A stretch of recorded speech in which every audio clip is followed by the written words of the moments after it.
Qué alegría saludarte. Te habla tu amigo Luis Fernando Manrique y te doy la bienvenida a tu programa Cómo vivir la vida con claves para la felicidad diaria, transmitiendo desde los estudios de Sun TV aquí en la ciudad de Fresno, California.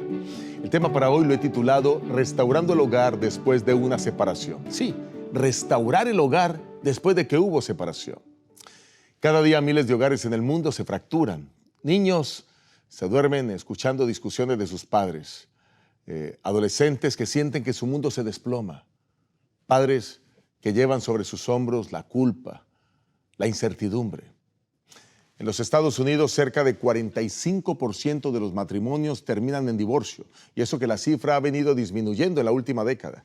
En América Latina, la situación no es menos preocupante. La CEPAL ha señalado que el aumento de separaciones en la región está estrechamente ligado a crisis económicas y sociales, alcanzando cifras récords, especialmente después de la pandemia. Países como México y Brasil, los divorcios se incrementaron a más del 50% en la última década. Lo más grave son las heridas invisibles que deja la separación. ¿Sabe lo que esto significa? Mira, significa niños divididos entre dos casas. Imagina ese niño que carga dos mochilas, una para la casa de mamá y otra para la casa de papá. La ciencia nos dice que los hijos de padres separados son más propensos a sufrir trastornos mentales, a sufrir problemas también como ansiedad y depresión, baja autoestima, tener relaciones inestables cuando crecen.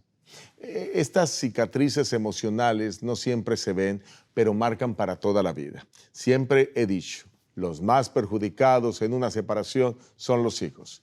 Pero por otro lado también están los que se separan, madres que lloran en silencio, padres que sienten que pierden el contacto con sus hijos. Pero escucha bien, la separación no tiene por qué ser el final de la historia. Aunque el hogar esté roto, hay esperanza. Aunque las lágrimas sean muchas, la restauración es posible. Estos no son casos aislados. La realidad es que millones de familias en el mundo están sufriendo separaciones.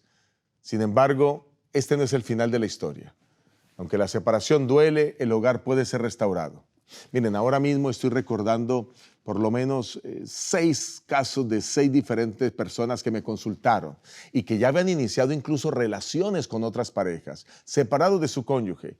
Y después de sentarme con ellos, abrir la Biblia y ellos escuchar consejo, tomaron la decisión de volver a su hogar, volver con su cónyuge, pedir perdón por sus errores, superar las diferencias y comenzar de nuevo con el hogar. Y hoy viven hogares felices, para honra y gloria del Señor. Hoy quiero descubrir con ustedes el paso a paso de cómo lograrlo, cómo enfrentar el dolor y las pérdidas que deja la separación, qué principios prácticos ayudan a sanar heridas emocionales y espirituales, cuáles son las estrategias para reconstruir la confianza y la comunicación en el hogar y sobre todo cómo el amor de Dios puede transformar las ruinas en un nuevo comienzo. Vamos a entrar con el primer aspecto, el impacto de la separación en la familia. El dolor por la ruptura, la separación de una pareja, pues deja una herida profunda, cicatrices emocionales grandes, pero esto deja ver que en los adultos hay un descenso significativo en la satisfacción con la vida, así como mayor riesgo a enfermedades psicosomáticas. Miren, cuando Dios creó al ser humano, lo creó para amar y ser amado. El vínculo que Él creó es un vínculo para que no se rompiera, bueno, hasta que la muerte los separe, ¿verdad? Pero surge un vacío difícil de llenar cuando se da la separación. Desde la perspectiva bíblica, el matrimonio fue diseñado por Dios como una unión indisoluble.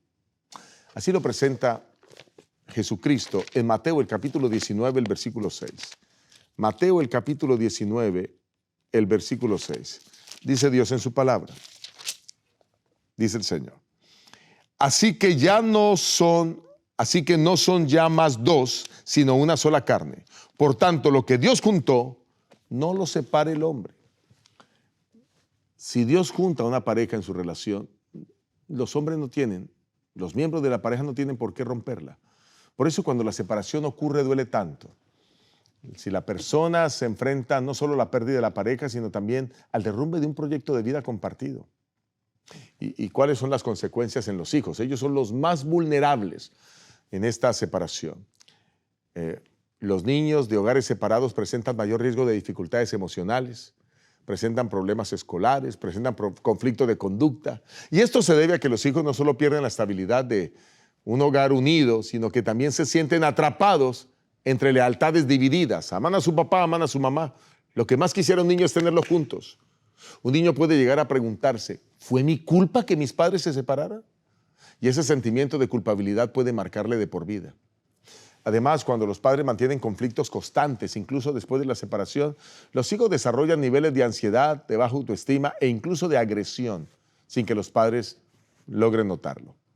Pero también hay efectos espirituales allí. El dolor de una separación no se limita solo al ámbito emocional y familiar, sino que afecta a la dimensión espiritual.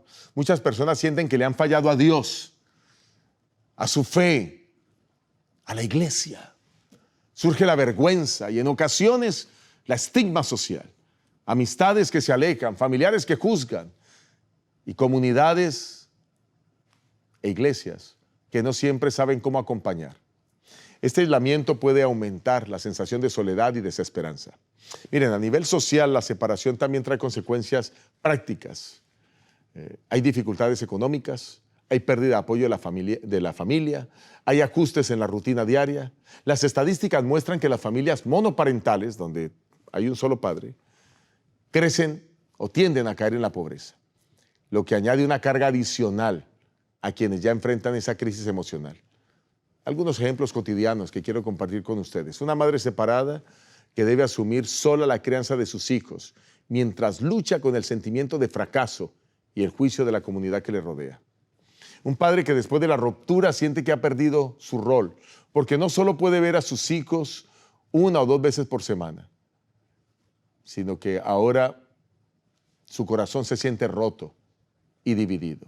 ¿Y qué de los hijos que aman a ambos padres, pero sienten que tienen que escoger entre ellos? Miren, reconocer el impacto de la separación es el primer paso para ir hacia la sanidad. No se puede sanar lo que no se admite. El dolor debe ser enfrentado con realismo, pero también con esperanza. La palabra de Dios trae consuelo cuando tú te sientes agobiado, triste, quebrantado. Salmo 34, 18. Libro de los Salmos, el capítulo 34, o el Salmo 34, el versículo 18 dice: cercano está Jehová a los quebrantados de corazón y salva a los contritos de espíritu. Si te sientes sola o solo en medio de la separación, quiero decirle que ahí está Dios contigo. Si estás atravesando esta dificultad, no ignores el dolor, no pretendas que nada pasó. Reconócelo, entrégalo en las manos de Dios, busca ayuda de consejeros expertos, de pastores preparados, de terapeutas cristianos. Aunque la separación trae consigo un huracán de emociones y consecuencias, también puede ser el inicio de un proceso de restauración que transforme positivamente tu hogar. Hablemos ahora, entrando en el segundo aspecto de este programa, de cuáles son los pasos hacia la sanidad. Paso número 1, ya hablé de eso, es aceptar el dolor y reconocer la herida. Después de que la separación se ha dado, de que el dolor se ha experimentado, negar lo sucedido solo prolonga el sufrimiento. Así que tienes que aceptarlo. El duelo es un proceso natural. Debes pasar por las etapas del duelo, que son 5. Negación, esto no tiene por qué pasarme a mí. Ira contra el otro cónyuge. Negociación, si es que hay que establecer ahora cómo va a ser la vida a partir de ese momento. Depresión, momentos de tristeza profunda. Y aceptación. Es indispensable poder sanar emocionalmente. Sin este proceso, la persona puede quedar atrapada en una espiral de amargura que impide avanzar. La Biblia nos enseña que incluso el pueblo de Dios tuvo momentos de llanto y de duelo, pero esos momentos eran el preludio de un nuevo amanecer. El mismo libro de los Salmos, el capítulo 30, el versículo 5. Salmo 35, la palabra de Dios dice, el lloro puede durar toda la noche, pero la alegría viene con la mañana. Así que, aunque pueden vivirse momentos de dolor, hay esperanza en el nuevo amanecer. Cuando aparece el sol de justicia que es Cristo Jesús en tu vida. Cristo es la solución a tus problemas, debes acercarte a Él.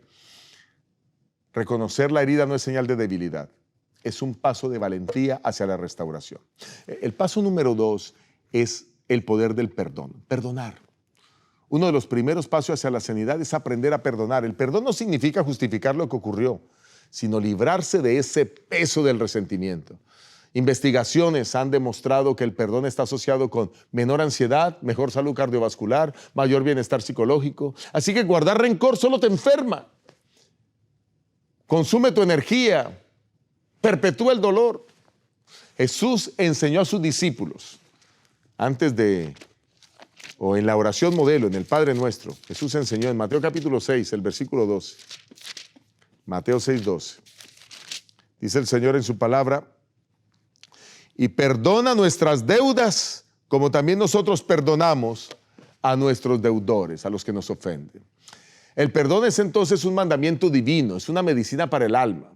No siempre implica la reconciliación inmediata con la pareja, pero sí libera el corazón para caminar hacia una nueva vida. Perdona unilateralmente, perdona incondicionalmente, perdona. Y solo Dios te va a dar ese sentido, ese deseo de perdonar. El paso 3 es restablecer la comunicación.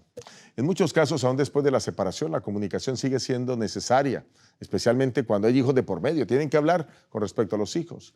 La calidad de esa comunicación puede marcar la diferencia entre un hogar dividido en guerra y uno que, aunque separado, busque la paz. Goldman y Silver, en un trabajo conjunto en el 2015, señalan que las palabras que se usan en momentos de tensión tienen el poder de abrir o de cerrar caminos hacia la reconciliación. El uso de mensajes claros, respetuosos y sin ataques personales ayuda a construir un terreno común para que esto se pueda dar. Por ejemplo, en lugar de decir siempre fuiste irresponsable, se puede expresar: me gustaría que llegáramos a acuerdos claros sobre la crianza de nuestros hijos. ¿Notan la diferencia? La Biblia también enfatiza este principio, y es que tú no te dejes provocar. Proverbios 15:1, conozco el texto de memoria, lo comparto con ustedes.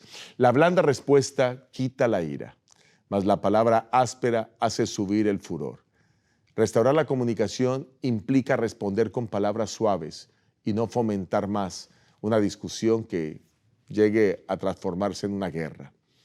Restaurar la comunicación no es ignorar las heridas, es aprender a hablar con verdad y amor, dejando espacio para el diálogo constructivo.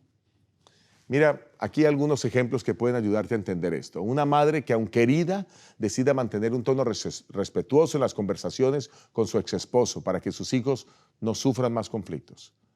Un padre que aprende a escuchar activamente a su exesposa, evitando interrumpirla o atacarla con el fin de tomar mejores decisiones para el bienestar de sus hijos. Una pareja separada que busca mediación familiar con un consejero cristiano para redefinir los acuerdos de convivencia y las responsabilidades. Dios promete acompañarnos en medio del dolor. Miremos el mismo Salmo 24 que habíamos visto hace algunos momentos atrás, y quiero enfatizar algo en este Salmo, el verso 17 y el verso 18. Salmo 17 y 18. Ya habíamos mirado el 17, pero el 18, pero quiero que miremos el 17. Claman los justos y Jehová oye, y los libra de todas sus angustias. Y ahora el 18. Cercano está Jehová de los quebrantados de corazón y salva a los contritos de espíritu.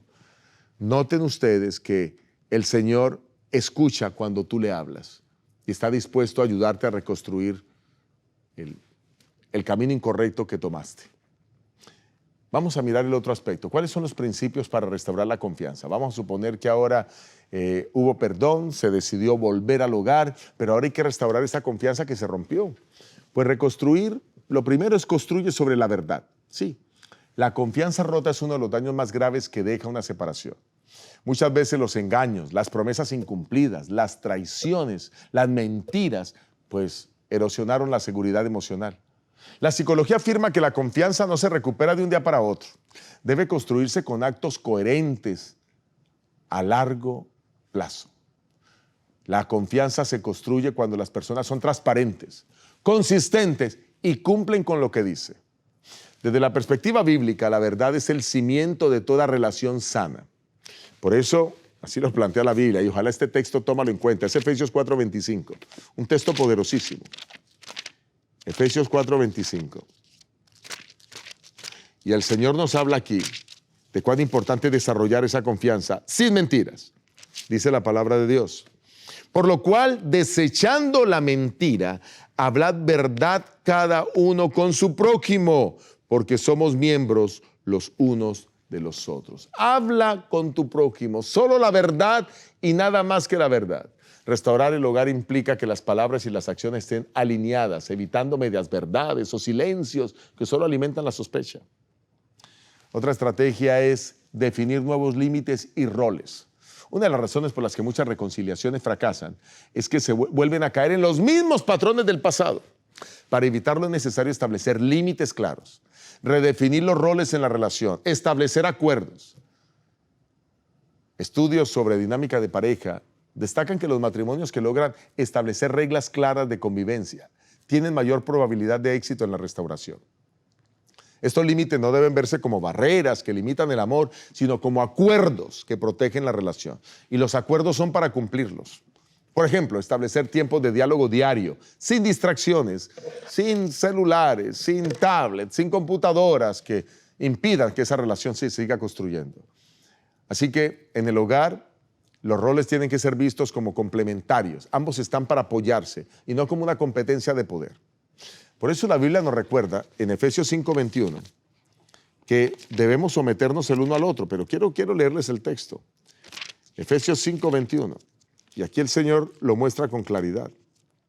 Efesios, capítulo 5, versículo 21, dice el Señor, aquí está, someteos unos a otros en el temor de Dios. La sumisión mutua no significa dominación de uno sobre el otro. Significa respeto, servicio recíproco. Otra estrategia es dar pasos pequeños para generar grandes cambios.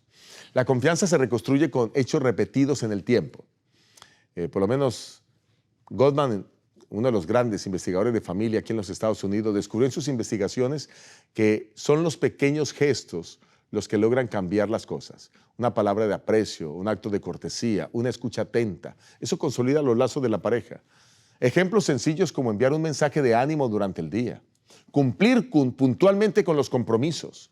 Es más importante aún la familia que el trabajo, en ese sentido. Dedicar tiempo de calidad al cónyuge. Son semillas que, al ser constantes, producen frutos de restauración. Jesús lo enseñó. Mira, cómo esas cosas pequeñas pueden convertirse en cambios grandes. Lucas 16:10. Evangelio según el apóstol San Lucas, el capítulo 16, el versículo 10. Dice el Señor en su palabra. Lucas 16:10. Aquí está. El que es fiel en lo muy poco, también en lo más es fiel. Cada gesto, por pequeño que parezca, es una inversión en la reconstrucción del hogar.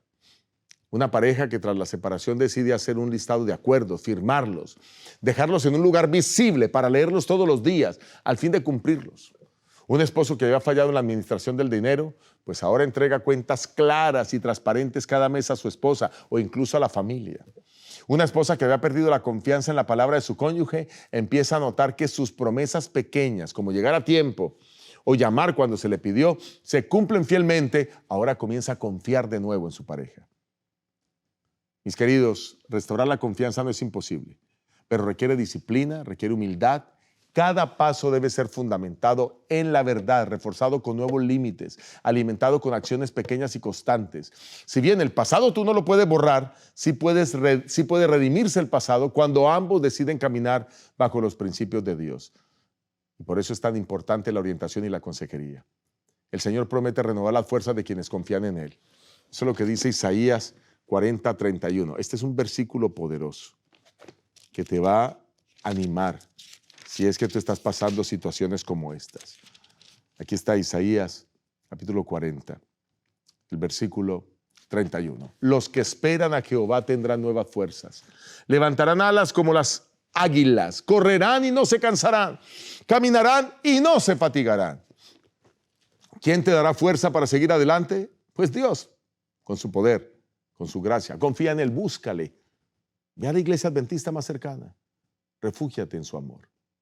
Ahora, entro en el último punto. La fe debe ser la base para un nuevo comienzo, el cimiento para un nuevo comienzo. Dios es restaurador de hogares. Dios es especialista en restaurar lo que parecía perdido. Creer que Dios puede obrar milagros en la familia no es una ilusión, es la realidad. Es la experiencia de miles de hogares restaurados hoy. La investigación en psicología de la religión respalda que la fe provee resiliencia en momentos de crisis.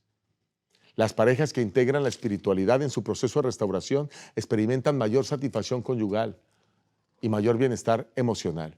Quizás esta circunstancia que estás atravesando sea lo que tú ves como un obstáculo, pero Dios lo ve como una oportunidad para que ahora te acerques a Él y puedas lograr el éxito por su gracia y poder.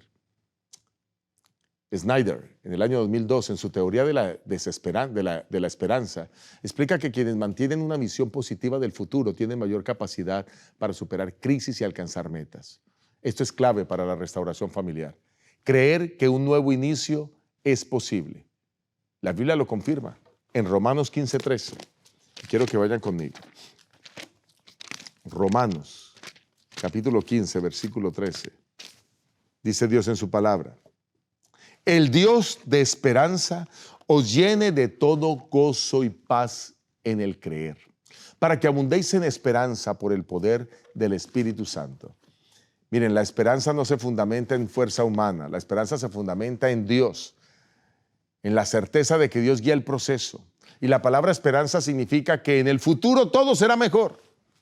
La iglesia y la comunidad son un fuerte apoyo para aquellos que pasan estos momentos. La restauración del hogar no se logra en el aislamiento. Los estudios muestran que las familias que cuentan con red de apoyo social, como la iglesia, amigos cercanos, consejeros, tienen mayor probabilidad de sobreponerse a las crisis matrimoniales.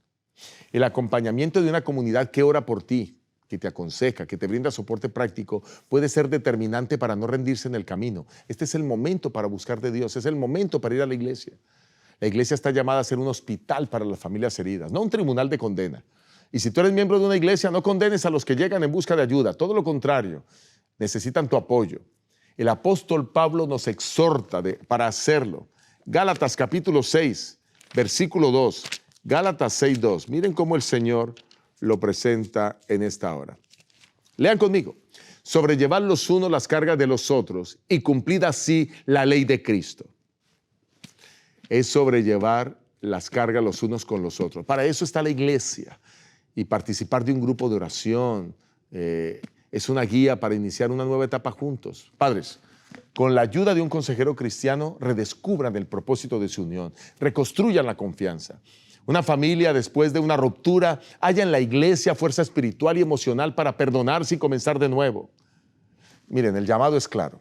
Buscar en Dios el fundamento de cada paso, renovar la esperanza de que sí es posible un nuevo comienzo con la ayuda de Dios, permitir que la comunidad de fe sea parte de ese proceso de sanidad. El Señor nos recuerda en Apocalipsis 21:5, qué texto tan maravilloso. Y quizás con este ya quiero ir terminando el programa. Apocalipsis capítulo 21, versículo 5. Aquí está. He aquí, yo hago nuevas todas las cosas.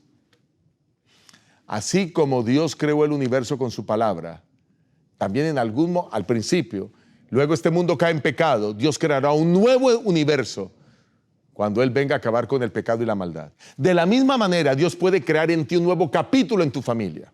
La restauración no significa volver exactamente al pasado, sino construir una nueva historia, no cometer los errores del pasado. Queridos, la separación produce un fuerte impacto emocional, espiritual y social, tanto en cónyuges como en los hijos. Pero el camino hacia la restauración comienza con pasos pequeños, pero decisivos. Acepta el dolor, perdona, restablece la comunicación. La confianza se reconstruye con transparencia, nuevos límites, gestos constantes de amor y respeto. La fe en Dios, la esperanza y el apoyo comunitario en la iglesia son cimientos indispensables para un nuevo comienzo. El Señor desea que las familias que estamos aquí en este planeta seamos símbolos de la familia celestial. Al restaurar la paz y el amor en el hogar, damos testimonio de su gracia y de su poder para transformar los corazones. No permitas que la separación sea el punto final de tu historia. Con la ayuda de Dios, puede convertirse en el inicio de una nueva historia, una nueva etapa. Gracias por estar conectados con nosotros aquí en Cómo Vivir la Vida. Ha sido un privilegio tenerte aquí. ¿Sabes? Te espero en el próximo programa, donde puedes aprender sabiduría divina que te llevará al más alto nivel de calidad de vida. Dios te bendiga, Dios te guarde.